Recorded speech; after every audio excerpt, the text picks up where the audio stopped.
नमस्कार दोस्तों, मैं Vishnudhari Singh, advocate Vishnudhari Singh legal channel में आप सभी दर्शकों का स्वागत करता हूं। दोस्तों, आज मेरे वीडियो बनाने का टॉपिक है विधवा बहू का उसके सास ससुर के घर में रहने का अधिकार है या नहीं है। दोस्तों, हर एक पत्नी को अपने पति के घर में रहने का अधिकार है। पति का घर वह माना जाता है जो उसके पिता से बांट कर मिले या पति अपनी कमाई से खुद बनाए। दोस्तों, लेकिन कभी कभी ऐसा होता है कि पति की कमाई नहीं होती है, सास ससुर का बनाया हुआ घर है और पति का स्वर्गवास हो जाता है।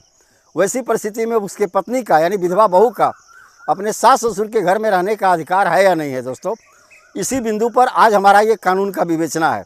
दोस्तों, ये डोमेस्टिक वायलेंस एक्ट का केस है। दोस्तों, सेक्शन 12 डोमेस्टिक वायलेंस एक्ट के अनुसार दोस्तों सास ससुर के घर पर पत्नी को रहने का अधिकार है। लेकिन दोस्तों, किस स्थिति में? अगर उस स्थिति में जब उसके पति का उसमें शेयर हो, अन्यथा परेशानी खड़ी होती है। दोस्तों, लेकिन इसी तरह का 2 मुकदमा ऑनरेबल सुप्रीम कोर्ट तक पहुंचा। पहला मुकदमा है सतीश चंद्र आहूजा बनाम स्नेहा आहूजा। यह मुकदमा 2020 का है। दोस्तों, अपने इस मुकदमे में ऑनरेबल सुप्रीम कोर्ट ने कहा कि अगर कोई बहू अपने पति के साथ अपने ससुर के घर में भी अगर बहू बन कर के आती है और वहीं रहने लगती है, उसी दरमियान में उसके रहने के दरमियान में उसके पति का स्वर्गवास हो जाता है, तो उस पत्नी को यानी उस बहू को उस घर में रहने का अधिकार है। क्योंकि डोमेस्टिक वायलेंस एक्ट जो है दोस्तों, यह लोक कल्याणकारी कानून है। दोस्तों, इसमें बहू के कल्याण के लिए ही कानून बनाया गया है। दोस्तों, रहने का 2 तरह के तरीके होते हैं। एक होता है एक्चुअल रहना और दूसरा होता है कंस्ट्रक्टिव रहना, वास्तविक रूप से रहना और भौतिक रूप से रहना।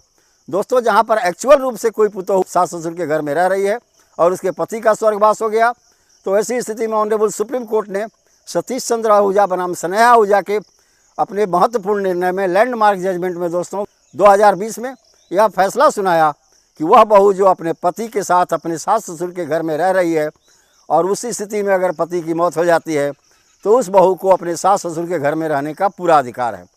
अब एक दूसरा जजमेंट है दोस्तों प्रभात त्यागी बनाम कमलेश त्यागी का। ये 2022 का जजमेंट है। दोस्तों, इसमें क्या हुआ है दोस्तों कि पति के साथ शादी हुई, पत्नी तो आई घर पर अपने सास ससुर के घर पर, लेकिन कुछ देर के बाद पति जो है बाहर चला गया, पत्नी भी बाहर चली गई कमाने। लेकिन इसी बीच में बाहर गया और वहाँ पर पति की डेथ हो गई। तब वो पत्नी पुनः सोचती है अपने सास ससुर के घर में जाएं, क्योंकि सास ससुर के घर में वो अस्थायी रूप से रह तो नहीं रही थी। वैसी परिस्थिति में सास ससुर ने उसे रहने से मना कर दिया। तब स्नेहा आहूजा ने एक केस ट्रायल कोर्ट में फाइल किया कि मुझे अपने सास ससुर के घर में रहने का अधिकार दिया जाए। ट्रायल कोर्ट ने इसे अपहेल्ड किया, इसके प्रार्थना को माना और स्वीकार कर लिया दोस्तों, और यह आदेश दे दिया कि स्नेहा आहूजा अपने सास ससुर के घर में रहेगी। यानी पति का जब डेथ हो गया तो पत्नी जो कमलेश देवी थी वह आई पुनः अपने घर पर, सास ससुर के घर पर। वहाँ उन्होंने ट्रायल कोर्ट में एक मुकदमा दाखिल किया। उस मुकदमा में उन्होंने प्रार्थना किया कि मेरा पति डेथ कर गया है, ऐसी परिस्थिति में मुझे अपने सास ससुर के घर में रहने की आज्ञा दी जाए। क्योंकि सास ससुर उसे घर से निकाल चुके थे और सास ससुर का ये प्ली था कि ये पुतोहू हमारे घर में रहती नहीं थी, ये अपने पति के साथ थी, ऐसी परिस्थिति में हम इसे घर में नहीं रहने देंगे। लेकिन ट्रायल कोर्ट ने माना कि नहीं, इस बहू को रहने का अधिकार है। तब कमलेश देवी वहाँ रहने लगी। लेकिन जो प्रभात त्यागी थे वो आगे अपील कर दी। दोस्तों, मामला सेशन कोर्ट में गया।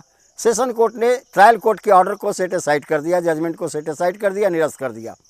तब फिर ये कमलेश देवी जो है चली जाती है हाई कोर्ट। हाई कोर्ट ने भी सेशन कोर्ट के जजमेंट को अपहेल्ड किया, यानी मान लिया दोस्तों। तब पुनः कमलेश देवी चली जाती है सुप्रीम कोर्ट।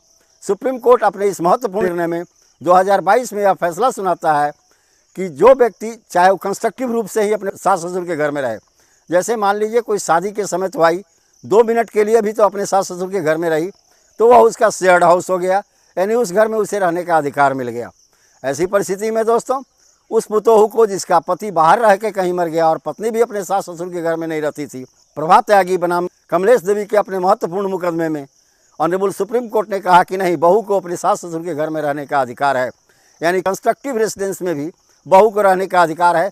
यह माना जाएगा कि बहू अपने सास ससुर के घर में आई थी पहली बार शादी होकर, तो उस घर में वो रह रही थी। अब प्रश्न उठता है दोस्तों कि बहू कब कितने समय तक अपना आवेदन दे सकती है कोर्ट में। दोस्तों, बहू अनिश्चित काल के बीच में आवेदन दे सकती है। एक बार वो बहू बन के आई तो सदैव उस घर की बहू ही रहेगी। उसे अपने सास ससुर के घर में रहने का अधिकार है। इसके लिए कोई टाइम लिमिटेशन या कोई टाइम बार नहीं है दोस्तों। 1 साल, 2 साल या 5 साल के बाद तक भी वह अपना आवेदन दे करके अपने सास ससुर के घर में रहने का अधिकार मांग सकती है। दोस्तों, यह आवेदन उसे डोमेस्टिक वायलेंस एक्ट के धारा 12 के अंतर्गत में देना होगा, जिसके अंदर में बहू अपने पति के पिता और माता के घर में रहने का अधिकार है। इसे हम शेयर्ड हाउस राइट भी कहते हैं दोस्तों। तो धन्यवाद दोस्तों। इस तरह से मेरा यह वीडियो यहीं संपन्न हुआ। अगर मेरा यह वीडियो आपको पसंद आया तो आप इसे लाइक करें, सब्सक्राइब करें, अपने साथी को शेयर करें। धन्यवाद दोस्तों। विशेष अगले वीडियो